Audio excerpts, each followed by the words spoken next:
Well, you're listening to Meeting House here on Faith Radio. It is always great to have on the program Joel Rosenberg. He is someone who not only is known for his action adventure novels, but of course his insight into things taking place in the Middle East. He's also the editor of All Israel News and All Arab News. In fact, the last time you and I talked, as I recall, Joel, it was right around the launch of these two news services. And I believe it was just days from the time when you were in DC at the signing of the Abraham Accords. So Right.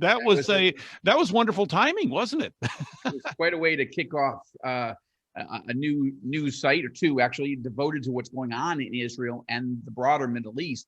All Israel News, as you say, which is at allisrael.com. And then there's our sister site, All Arab News, which is allarab.news. And they're cross-linked. And yeah, I mean, to kick off on September 1st, nobody'd ever heard of us, just launching, but there's been a lot of Middle Eastern news. And of course, being invited to the White House to both attend and witness the first Arab-Israeli peace treaties, two of them with UAE and Bahrain, the first in 25 years. That was amazing. Then Vice President Pence invited me to come and spend time with him after the signing. We did an exclusive interview with him. And so, yeah, we really got, we came out of the starting gates very, very strong. We're seeing a lot of traffic, a lot of interest. You know, there's so many media outlets in the United States, they don't care and they don't cover what's really going on in a region that we all care about very deeply, especially Israel. Or they handle it with so much bias that people are like, I don't know where to go to turn to find, you know, things that are true, as well as accurate, insightful analysis from a biblical worldview, not people that hate our faith and our values. So that's what we're trying to do at All Israel News. Well, I appreciate your doing that and that perspective that you bring that a number of people have really come to trust throughout the years. Now, mentioning this peace treaty, and just give our listeners a little bit of a preview of our conversation today. Your latest novel is called The Beirut Protocol. It's another in the series of Marcus Riker novels, and it actually begins, as I understand it, with a peace treaty between Israel and Saudi Arabia. And before we get into the book, though, I got to ask you, you're there in Jerusalem, you're an author, you're a journalist.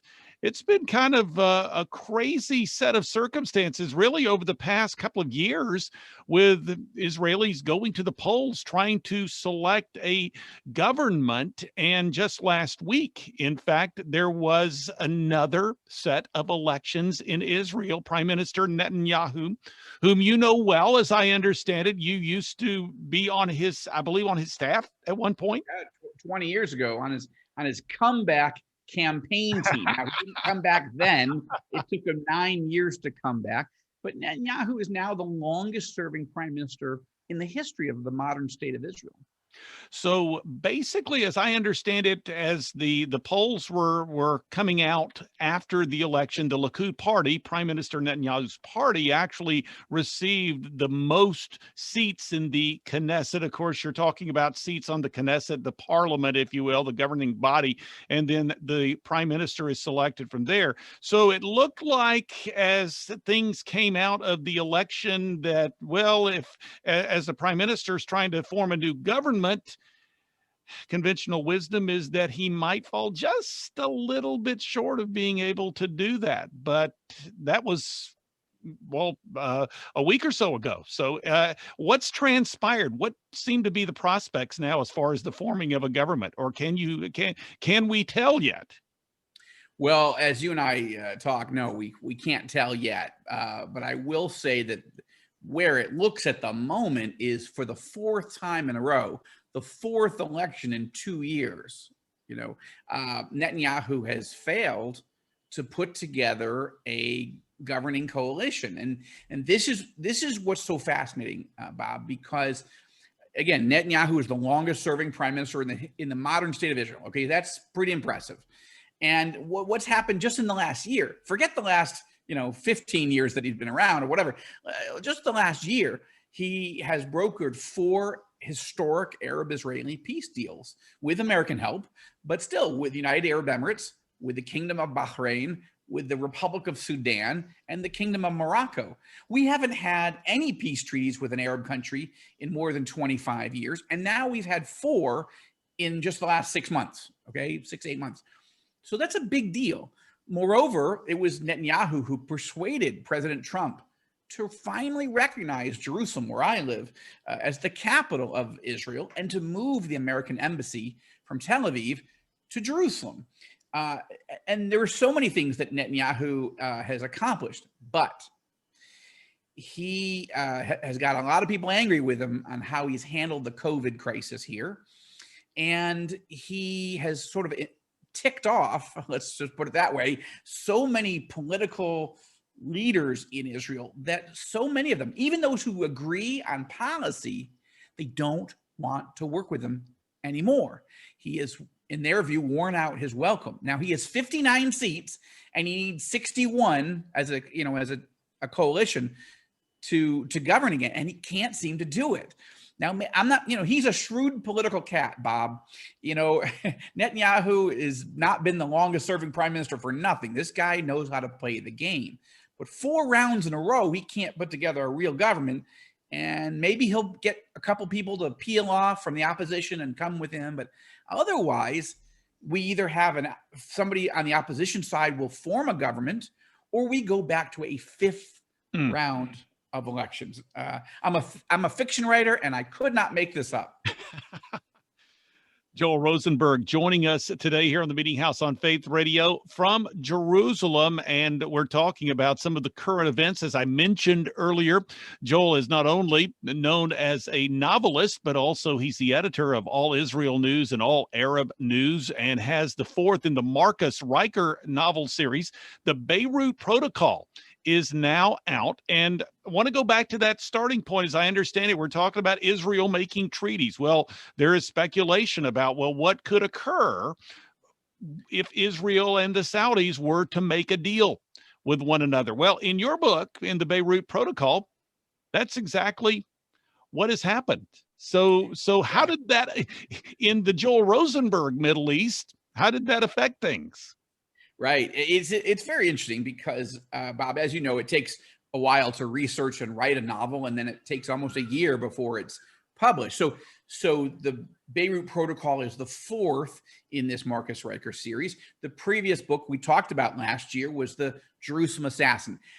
In that book, the Jerusalem Assassin, we began to see the beginnings of the Saudis indicating to the Americans and the Israelis, we might be ready to make a peace treaty with Israel. And yet that was fiction, right? There, at that point, several years ago, there was no talk of Arabs and Israelis making a peace deal, certainly not the Saudis. But in the novel, The Jerusalem Assassin, and now the Beirut Protocol, the Saudis are moving towards Israel. But as they try to make peace with Israel, the Iranians and Iranian terror proxy forces and other radical Islamist forces are trying to blow up this peace treaty. They don't want to see it happen. And that's my fear in real life, right? So when I began writing this series, Israel had not signed 4 historic peace deals. Since the books have come out, they have. Now, they haven't done it with Saudi Arabia yet, but sure enough, we see already Iran is doing more terror attacks against countries in the region than ever before. Well, maybe not than ever before, but a lot, and it's increasing. There's talk here in Israel that the most serious potential new Middle Eastern war, if it happened in 2021, would be with Israel and Lebanon, specifically with the terror organization known as Hezbollah, the Iranian-funded, founded, trained, armed, directed terror force, which basically occupies Lebanon. And so I'm sort of toggling back and forth in my answer between my fictional universe, but what's really actually happening. And I will say, just in addition to the Abraham Accords, the actual real life peace treaties that Israel has signed with these 4 Arab countries, we've also seen, since these books have released, one other really interesting piece of movement, Bob, and that is last December, Israel's Prime Minister Netanyahu secretly flew to Saudi Arabia to meet with Saudi Crown Prince Mohammed bin Salman and then U.S. Secretary of State Mike Pompeo. Now, we don't know exactly what was discussed, but this was historic. I mean, it was secret, except that it leaked. But an Israeli prime minister on Saudi soil with a Saudi leader and an American Secretary of State, it read like the Beirut Protocol. It read like the Jerusalem assassin, but it was really happening. And I think that while it's fiction now, what I've written about, a Saudi-Israeli peace deal, I think it's not as crazy as when I first wrote it. I think that the trend lines are actually moving in that direction. I don't want to make any predictions, but I think it's not impossible to imagine that in just a few years, you and I could be talking about an actual Saudi-Israeli peace agreement. You are listening to Meeting House here on Faith Radio. Author Joel Rosenberg joining us today from Jerusalem, and we're talking about this latest book in the series, The Beirut Protocol. And Joel is actually in Israel working on a fifth book in that particular series. And you're kind of, I don't want to say stuck there, but there's probably a better word to describe that, or maybe not. Not writing, but yes, travel wise. Yeah. Yes. COVID has been so bad that for a long time, Israel has closed its main international airport and nobody was allowed in or out except under emergency circumstances. Now, the good news is almost 90% of our population has now been vaccinated, those who want to be and those who are eligible for it. And so we're seeing our death rates decline, our illness rates decline. Things are moving in the right direction, and the airports have begun to open. Not yet for tourists, unfortunately, not yet for business, but for Israelis who want to come in and out. So that's progress, but and I think we're finally moving in the right direction. But it's been a hard year for a small country to battle COVID, and it's not gone well. Well, let's talk about the run-up to the Beirut Protocol. As I mentioned, it's the fourth in the series. It features a main character named Marcus Riker, whom you introduced in a book called The Kremlin Conspiracy, the first in this series. So if you would give us, please, an overview of what has transpired thus far in this series leading up to the Beirut Protocol. Well, I'll give you a little bit. I'll talk about Marcus Riker. I don't want to say too much because people will get, maybe there'll be spoiler alerts that I don't even realize. Yeah, we don't want to do that. But Marcus Riker is the hero of this new series. And, people have seen that I usually write trilogies. So they've been surprised even that I came out with a fourth novel, Beirut Protocol, and that I'm working on a fifth. But I like this character a lot, maybe more than any of my other heroes in my previous books.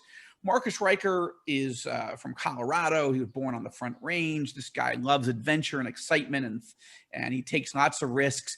When 9/11 happens, he's finishing up college, so he decides to join the Marines, and he ends up serving in combat in Afghanistan, later in Iraq. He's wounded and decorated for his courage in combat. Comes back to the United States. He marries his high school sweetheart. And he ends up working for the United States Secret Service, rising to the elite presidential protective detail. So that's Marcus's background. This is a guy who's one of the most highly trained government operatives there are. This guy's a killer. You don't want to get in his way if you're a bad guy. But he's not an assassin. He's not Jason Bourne. He's not Mitch Rapp from Vince Flynn's wonderful series. This guy, by training and by personality, is a protector. That's one side of him. That's Marcus, one of the top government operatives in the country. And now, by the way, he doesn't work for the Secret Service. He's working for the Central Intelligence Agency. But he's one of the top government operatives in the game. That's one side of him. But the other side of him is that Marcus Riker has gone through a lot of pain in his life. As I say, he's been wounded in combat. So he deals with physical pain in his life. But he also has a terrible emotional wound, which is in a previous book. I won't go into the details, but in one of the books, his wife and his only child, a son, are murdered in a terrible incident. And Marcus is not there when it happens. He's actually on board Air Force One with the president. And so this has created a deep wound in him. Not only is he grieving, obviously, as you would as a widower and as losing your only child, But Marcus is also battling guilt that he's invested his entire life protecting his nation and its leaders and wasn't able to protect the two people that he loves most in this world. And that has created a very interesting character for me, that this incredible operative, highly skilled, best in the game, but one who's battling some very deep personal issues and physical issues. And it's created a more complex and for me, at least as a writer, interesting character than I've ever written before. So comment, if you would, Joel, on the spiritual journey that Marcus Riker might be traveling on. Yeah. Well, he's the first character of any leading character I've ever written who's a believer in Jesus Christ. The others have been on their own spiritual journeys from backgrounds, including one was a nominal Muslim character, David Shirazi, a few books back. Marcus is a believer, raised in a home with people who love Jesus, and he does. But by definition, as a Secret Service agent, that personality is not a particularly talkative person. Marcus is not a preacher. He's not a pastor. He's not a missionary. He doesn't wear his faith on his sleeve. And I don't even say that as a pejorative. I just mean this is not something he's comfortable in talking about, but it does drive who he is. And in the world that he lives in, the Central Intelligence Agency, he faces very difficult ethical and moral situations that the rest of us don't face. Sure. So, to live in that intersection of faith and society and culture that you talk about on Faith Radio, he lives at an intersection, but he lives in the shadows, right? As a Secret Service agent, even as a Marine, he had a little more clarity of how his faith gave him the courage to go do things, because he knew the things he was doing was right to protect his country and to protect its leaders and so forth. The CIA world is murkier. Let's just say it's just murky. It's shadowy, and there are a lot of ethical decisions. And then in the Beirut Protocol, he's actually in chapter 1. So this is not a spoiler. Marcus Riker is captured by terrorists after a firefight on the Israeli-Lebanon border. He and two of his colleagues are dragged deep behind enemy lines where they're going to be tortured, and he's got to make some serious decisions. Can he and his colleagues escape? If they can't, could he? If he can figure out a way to escape, should he? Or is that abandoning his team? He'll go get help, but then what about them? There's a lot of issues. And of course, when you have to kill people, that's part of your job description. You don't want to do it, but if there are evil people who threaten people's lives, you have to be able and willing. And this just is, these sets of issues are challenging. The one other issue for a faith journey for him is, he's a widower. It's been several years now. In his private moments, he thinks, not sure I want to be alone for the next 30 or 40 years of my life. But, can I fall in love again? What type of woman? She'd have to be a believer, and she'd have to have a strong faith, but does she really want to marry me? Like, I live a crazy, dangerous life. Would I give up that life to get married, settle down? What's my calling? So there's a lot of issues that Marcus is battling with. And, mostly he's in action, but there are moments in all of our lives where we have a little time to think. And often we shift to other, our most deepest held fears and hopes and dreams. And he struggles with how should he live his professional life in the CIA, but also is that the life for him? Or is there, and how would he find love and that hope and the happiness that God might intend for him if he stays deep in the shadows behind enemy lines on future missions? If there is a future mission, if he can even get out of captivity in the Beirut Protocol. Joel Rosenberg has been joining us today here on the Meeting House on Faith Radio. We're talking about the Beirut Protocol. And as we wrap things up here, Joel, of course, the Beirut Protocol, people read your books. I would say when you talk about an action adventure political thriller, people read your books to be entertained. That's Amen. that's only I hope natural. so. That's what you want people to do. But there's Exactly. also, and as you were just talking about Marcus and his spiritual journey, I think that especially the Christian audience would want to have some spiritual content, or that's kind of the expectation that people would want to take away. They read your books because they're not going to find a worldview that is contrary to their own. Plus, it seems to me there's also a lot of learning that can take place, especially when you look at what the Bible has to say about what's coming in this world. And you mentioned the conflict between Israel and Lebanon, and that being a flashpoint, the relationship between these nations, and of course, Israel right in the center of Bible prophecy. So those are my observations, specifically with respect to the Beirut Protocol. What would you say you would want readers to perhaps take away from it? Well, that's a hard question to answer, Bob, not because it's not fair, but because unless you've gone through the journey of the Beirut Protocol, it's hard to explain it. And if you explain it, I think I give too much away. But I will say this is why I focus on the character of Marcus Ryker and why I think Christian audiences are going to be interested in him. As I said, in my past books, I've had very smart, very professionally successful, but personally, people who are personally struggling. They're my protagonists, and they go on a spiritual journey and trying to figure out if faith should play a role in their life at all, and if so, should it be Christ that they believe in and also follow, right? Because there's two different questions: is Jesus even who he says he is? Sure. And then if he is, am I going to follow, right? The rich young ruler concluded, yeah, you're the Messiah, but no, I don't want to give up the life that I have.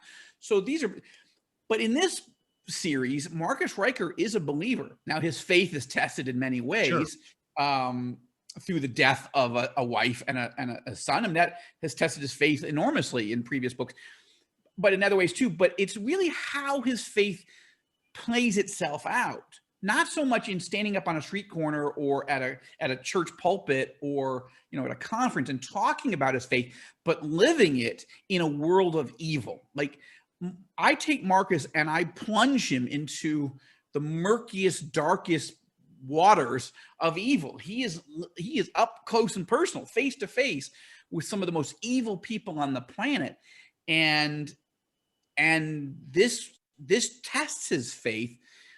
Because the world is, you could say it's a world of black and white, but in the world of intelligence, there's a lot of gray. And, you can't just kill everybody that you see, right? I mean, that's not your job. Your job is to protect. If you have to kill to protect, okay, but sometimes that's a judgment call. Is it better to take out that terrorist if you can, or to capture that terrorist and interrogate that person and get information out of them? And then how do you interrogate them? Are you torturing them, or or is there an ethical, moral, dimension to interrogation? Is different from torture. They're torturing you, but if you get the chance, are you going to return that favor, as it were? And that and many other questions. Also, how he integrates with people who have completely different worldviews. That's one of the most interesting things I find, is that Marcus, his faith is strong, but he's in with people whose faith are very strong in other things, with other worldviews. And I'm not just talking about radical Islamism. That's, sure. But people who have different views of how to make decisions, even as colleagues within the CIA, very different views about how they make choices. And there's not a playbook to tell you exactly how to behave in every circumstance. So that's another reason I find it interesting, because Marcus is a man who wants to do the right thing. This is who he is. But understanding what that right thing is and how do you apply it to the most complicated, messy, dangerous moments in your life, that is not easy. And it creates a lot of stress on top of a situation that might be stressful, but not as stressful for someone who has a different set of values. Well said. Joel Rosenberg joining us today here on the Meeting House on Faith Radio. And Joel, if people want to find out more information about the Beirut Protocol, the other Marcus Riker books, the other books that you've written, how can they connect with you online? Sure. Well, you can certainly come to joelrosenberg.com. Again, Joel Rosenberg, that's BERG.com. You can follow me on Twitter. You can follow me on Facebook. And of course, all the books are at Tyndale. But I have all the books listed and linked. And of course, you can pick it up anywhere that you like to get books. I think online is often the least expensive, but people love their own favorite bookstore. It's the Beirut Protocol is out in hardcover, but it's also out in ebook and in audio. So I know a lot of men who are like, look, I would love to read this, Joel, but I just don't, I'm in the car right now. That's why I'm listening to Faith Radio. I don't have the time, honestly, with my life and my family. I don't have time to read. So I would encourage them to buy the book on audio, download it to their phone, 10 minutes to the grocery store, 30 minutes to work, whatever, each way, you're starting to pick up. You can work your way through a Joel Rosenberg novel and have it, one of the best narrators in the world read you a thriller that I hope will cause you to spend an extra few minutes pumping gas or if not minding yourself being trapped in traffic because you're like, okay, this is good. This story is really interesting. I don't want you to miss your exit, but you probably will if you're listening to my book. Very good. Joel Rosenberg, again, joelrosenberg.com. And of course, All Israel News and All Arab News. We were talking about that on the front end. AllIsrael.com, allarab.news. Joel Rosenberg, always great to catch up with you. Thanks for all you do. Bob, thank you. It's great to be with you. After all these years, we've done a lot of interviews. There you go. I appreciate you still having interest in my books and what I have to say. I appreciate it. Awesome. Look forward to the next one. Thank you so much, Joel. Thank you, sir.